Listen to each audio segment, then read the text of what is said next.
একটা তারে, ঠিক আছে, পার্ট 3, 3 পার্ট না, পার্ট 3। হ্যাঁ, আচ্ছা, পাইক চলে যাওয়ার পর গোপাল তাড়াতাড়ি পা চালিয়ে দিল।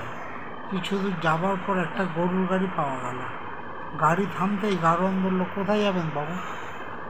গোপাল বলল, কৃষ্ণনগর যাব। গাড়োয়ান বলল, আমি তো কৃষ্ণনগর যাব না, হাটে যাব। হাট পর্যন্ত গিয়ে আপনাকে খানিকটা পথ হেঁটে যেতে হবে। গোপাল বলল, তাই চলো, তারপর যা হয় দেখা যাবে। এই বলে গোপাল এই বলে গোপাল গাড়িতে উঠে বসলো। বেলা প্রায় 4টে সময়, মানে বিকেল 4টে হয়ে গেছে সময় গাড়ি হাটে এলো। বিকেল 4টার সময় দুপুর হয় না, 4টার সময় বিকেল হয়ে যায়। না, এখন বাজে 4:15, কিন্তু ওটা পৌঁছে 4টার সময় হাটে পৌঁছেছে, ঠিক আছে। গোপালের কি খেয়াল হলো, সে ভাবলো এখনো তো বেলা আছে, হাটটা একবার ঘুরে দেখা যাক, এর আগে তো এদিকে আসা হয়নি। এই ভেবে গোপাল হাট ঘুরে ঘুরে দেখতে লাগলো। হ্যাঁ, কোথায়? পরের দিন হাটবার, মানে হাটবারের আগের দিন জিনিসপত্র নিয়ে গেছে, পরের দিন সকাল থেকে হাট করলো। হ্যাঁ, মানে হাটবার যেদিন, হাটবার মানে সপ্তাহে একদিন করে হাট বসতো, কোথাও কোথাও সপ্তাহে 2 দিন করে হাট। পৌঁছে গেছে। হ্যাঁ, ওরা হাটে পৌঁছেছে 4টার সময়। তখন গোপাল ভাবলো যে আমি এবার একটু হাটটা ঘুরে দেখি, এদিকে তো কোনোদিন আসেনি, তাই একটু হাটটা ঘুরে দেখে নিই, ঠিক আছে। তো এইবারে পরের দিন হাটবার, অনেক গরু মোষের গাড়ি এসেছে নানান জায়গা থেকে, হাটের দোকানপত্র অনেক আছে অনেক। গোপাল ঘুরতে ঘুরতে একটা ময়রার দোকানের সামনে দিয়ে যাওয়ার সময় পিছন থেকে একজন লোক তাকে ডাকলো, কে গো? গোপালবাবু না? গোপালবাবু না? আরে শুনুন শুনুন। গোপাল পিছন ফিরে ফিরতেই দেখলো তারই দেখলো তারই একজন পরিচিত লোক ডাকছে। লোকটি কাছে এসে বলল, কোথায় না, এটা হাটেই অন্য একটা লোকের সাথে দেখা হয়েছে, সেটা গোপালের পরিচিত লোক, ঠিক আছে। সে তখন গোপালকে বলছে, কোথায় গেছিলেন গোপালবাবু? গোপাল বলল, নবাবপুরের কাছারিতে, এখন বাড়ি ফিরে যাচ্ছি। লোকটি বলল, বেলা যে শেষ হয়ে এলো, কী করে যাবেন? তার চেয়ে আজকের মতো গরিবের বাড়িতে রাতটা কাটিয়ে কাল সকালে যাবেন।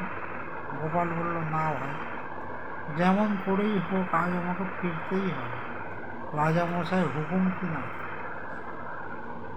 লোকটি অনেক অনুরোধ করলো, কিন্তু গোপাল রাজি হল না। তখন লোকটি বলল, একান্তই যখন থাকবেন না, তখন চলুন এই ময়রার দোকানে অন্তত 2টো মিষ্টি খেয়ে যান। এই বলে লোকটি একরকম জোর করে গোপালকে দোকানে নিয়ে গেল। সেখানে সে গোপালকে কয়েকটা মিষ্টি খাওয়ালো। দেখতে দেখতে বেলা 5টা বেজে গেল। লোকটি বলল, আপনি হাটের এই রাস্তা ধরে ক্রোশখানে গেলেই একটা ছোট মাঠ দেখতে পাবেন। সেই মাঠের ওপর দিয়ে গেলে খুব অল্প সময় কৃষ্ণনগরের রাস্তা পেয়ে যাবেন। এই বলে লোকটি চলে গেল। গোপালের উচিত ছিল ওনার বাড়িতে থেকে যাওয়া, কিন্তু গোপাল খুব জেদি লোক, যেটা বলবে সেটাই করবে, ঠিক আছে। তো সেই জন্য সেই জন্য আর ওনার বাড়িতে থাকলো না। সন্ধে হয়ে গেছে, তারপরেও বেরিয়ে গেল। তখন তো আর রাস্তাঘাটে এত আলো, এত ল্যাম্পপোস্ট, এত লাইট, এত কিছু ছিল না, এত গাড়িও ছিল না, ঠিক আছে। এত গাড়ি মানে কোনো গাড়িই ছিল না, গরুর গাড়ি, মশাই গাড়ি ছিল শুধু। কিন্তু না, আবিষ্কার হয়তো হয়েছে, আমাদের এখানে হয়তো আসেনি, ঠিক আছে। কথাটা শোন, সেই মাঠের ওপর দিয়ে গেলে কম সময় কৃষ্ণনগরের রাস্তা পেয়ে যাবেন, ঠিক আছে। গোপাল হাটের পথ ধরে কিছু দূর হেঁটে আসবার পর সামনেই সেই ছোট্ট মাঠটা দেখতে পেল। তখন সন্ধ্যা হয়ে গেছে, আকাশে নক্ষত্র ফুটে উঠেছে। নক্ষত্র মানে বলো, নক্ষত্র মানে কি বলো? নক্ষত্র মানে কি? নক্ষত্র মানে আমি জানি না। আকাশে নক্ষত্র ফুটে উঠেছে, তার মানে কি? সন্ধ্যেবেলায় নক্ষত্র ফুটে উঠেছে, জানো না? তারাগুলো দেখায়, তারাগুলো, ওগুলোকে নক্ষত্র বলা হয় বাংলায়, বুঝতে পেরেছ? জানি না।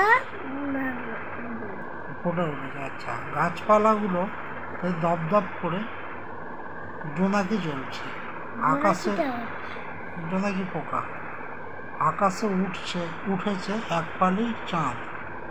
তারই অল্প আলোয় চারদিক অস্পষ্ট হয়ে দেখা যাচ্ছে। গোপাল আপন মনে হেঁটে চলেছে, ঠিক আছে? হঠাৎ তার মনে হলো সে যেন মাঠের মাঝেই ঘুরে বেড়াচ্ছে। মাঠের মাঝখানেই ঘুরে বেড়াচ্ছে তার মনে হলো। সে চোখ রোগড়ে দেখলো দূরে একতলা বাড়ি দেখা যাচ্ছে। গোপাল সেই বাড়িটা লক্ষ্য করে এগিয়ে চলল। কিছুটা এগিয়ে যাওয়ার পর তার মনে হলো সে যেন এক জায়গাতেই চরকির মতো ঘুরছে। সে মনে মনে বলে উঠল, এ কি ভুতুরে কাণ্ড রে বাবা! যত হাঁটছি পথ যে ফুরাতে চায় না, ঠিক আছে? তাহলে